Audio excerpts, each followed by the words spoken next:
আসসালামু আলাইকুম। কেমন আছেন আপনারা সবাই? আশা করছি সবাই অনেক বেশি ভালো আছেন। সবাইকে আবারও একবার আমন্ত্রণ করছি সাদামাটা রান্নাঘর অ্যান্ড ব্লগসের আরেকটি নতুন ভিডিও দেখার জন্য। আজকে আপনাদের মাঝে শেয়ার করছি তেল মশলা ছাড়া মাত্র 2টি উপকরণে তৈরি ভীষণ হেলদি টেস্টি নাস্তা রেসিপি বা টিফিন রেসিপি।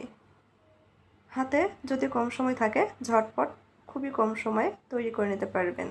তো চলেন দেখি তৈরির পুরো প্রস্তুত প্রণালী আপনাদের মাঝে শেয়ার করি। এখানে একটা বোল নিয়েছি, বোলের মধ্যে একটা ডিম দিয়ে দিচ্ছি, দিয়ে দিব 2 চামচ মতো চিনি। মিষ্টিটা যে যার স্বাদ মতো দিয়ে নিতে পারবেন, কিংবা কেউ চাইলে মিষ্টিটা স্কিপ করতে পারেন। মিষ্টির পরিবর্তে নাস্তাগুলো যখন আমরা তৈরি করব মধু দিয়ে পরিবেশন করবেন, তাহলে নাস্তাটি আরও হেলদি হয়ে যাবে। এখন ডিমটা খুব ভালোভাবে ফেটিয়ে নিচ্ছি চিনিটা গলে যাওয়া পর্যন্ত। আমি যে পরিমাণ চিনি ব্যবহার করেছি এতে কিন্তু নাস্তাটি মিষ্টি হবে না, তবে টেস্ট ভালো আসবে, খুব বেশি মিষ্টি হবে না। ডিমটা খুব ভালোভাবে ফেটিয়ে নিচ্ছি। দেখেন ডিম ফেটানো হয়ে গেছে, চিনিটা পুরোপুরি গলে গেছে। এখন এর মধ্যে দিয়ে দিচ্ছি চিমটি পরিমাণ লবণ। যে কোনো মিষ্টি খাবারে সামান্য পরিমাণ লবণ ব্যবহার করলে টেস্ট ভালো আসে। আবারও নেড়েচেড়ে মিশিয়ে নিচ্ছি।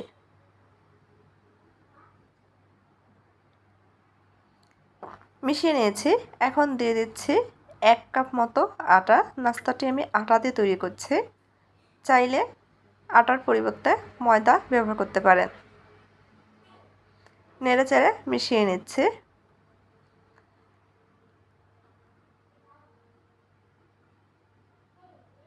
এখানে আমাদের একটি ডিমে নাস্তা তৈরি হবে না, এখানে আমি দুধ ব্যবহার করছি, কুসুম গরম দুধ 1/2 কাপের একটু বেশি পরিমাণ নিয়েছি।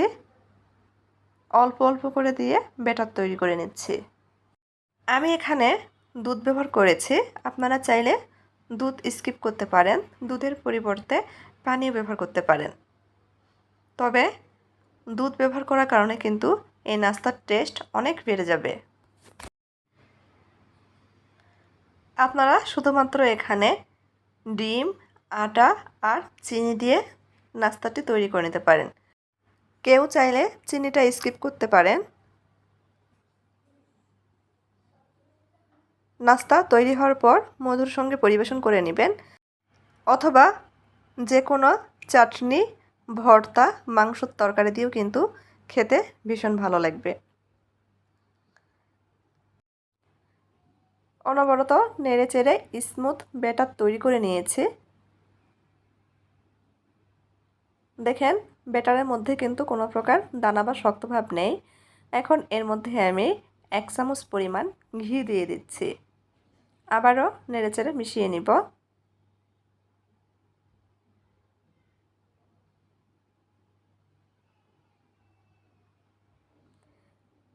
এই নাস্তাগুলো একবার ঘরে তৈরি করে দেখতে পারেন, সবাই কিন্তু আবারও তৈরি করতে বলবে, এতটাই মজার। রোজ রোজ একঘেয়েমি রুটি পরোটা খেতে ভালো না লাগলে ঝটপট খুবই কম সময়ে 10 মিনিট সময়ে কিন্তু তৈরি করে নিতে পারবেন।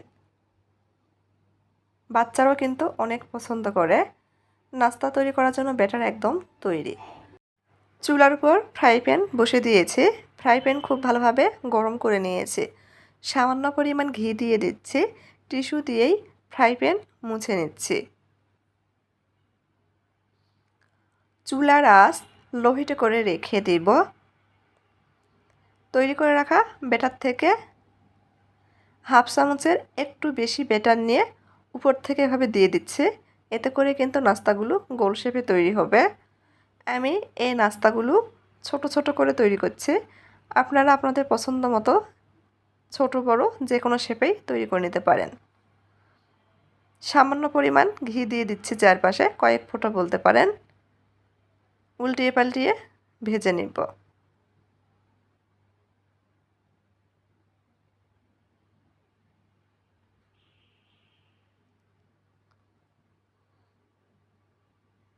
একটা নাস্তা হয়ে গেছে, উঠিয়ে নিচ্ছি। ফ্রাই প্যানে আমি কয়েক ফোঁটা ঘি দিয়ে দিচ্ছি। এখন তৈরি করে রাখা ব্যাটার থেকে সামান্য পরিমাণ ব্যাটার দিয়ে দিচ্ছি। ব্যাটারটা সবসময় উপর থেকে দেওয়ার চেষ্টা করবেন, এতে করে নাস্তাগুলো কিন্তু খুব সুন্দর গোল শেপে তৈরি হবে। কিছুক্ষণের মতো দেখা যাবে নাস্তাটির উপর হয়ে গেছে, উল্টিয়ে দিচ্ছি। এই পাশও খুব ভালোভাবে একটু ভেজে নিচ্ছি, উঠিয়ে নিব। একইভাবে সবগুলো তৈরি করে নিচ্ছি।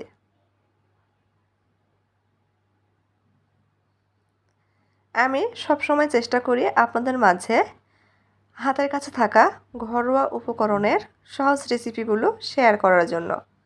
আমার এই সহজ রেসিপিগুলো আপনাদের কাছে যদি একটু ভালো লেগে থাকে, প্লিজ সবাই চ্যানেলটি সাবস্ক্রাইব করবেন, লাইক কমেন্ট শেয়ার করে নিয়মিত চ্যানেলের পাশেই থাকবেন। একইভাবে সবগুলো তৈরি করে নিয়েছি, পরিবেশন করে নিয়েছি। গরম গরম খেতে কিন্তু ভীষণ মজার, একেবারে নরম তুলতুলে এই নাস্তা। ঠান্ডা হয়ে যাওয়ার পরও কিন্তু এরকম নরমই থাকবে। কালারটা কত সুন্দর এসেছে, মাশাআল্লাহ। এখন নাস্তাটা ছিঁড়ে দেখাচ্ছে যে কতটা নরম। ছোট বড় সবাই অনেক পছন্দ করবে। একদিন তৈরি করলে সপ্তাহে 3 দিনই তৈরি করতে মন চাইবে, এতটাই মজার। তো আজকের মতো এই পর্যন্তই। সবাই ভালো থাকবেন। আল্লাহ হাফেজ।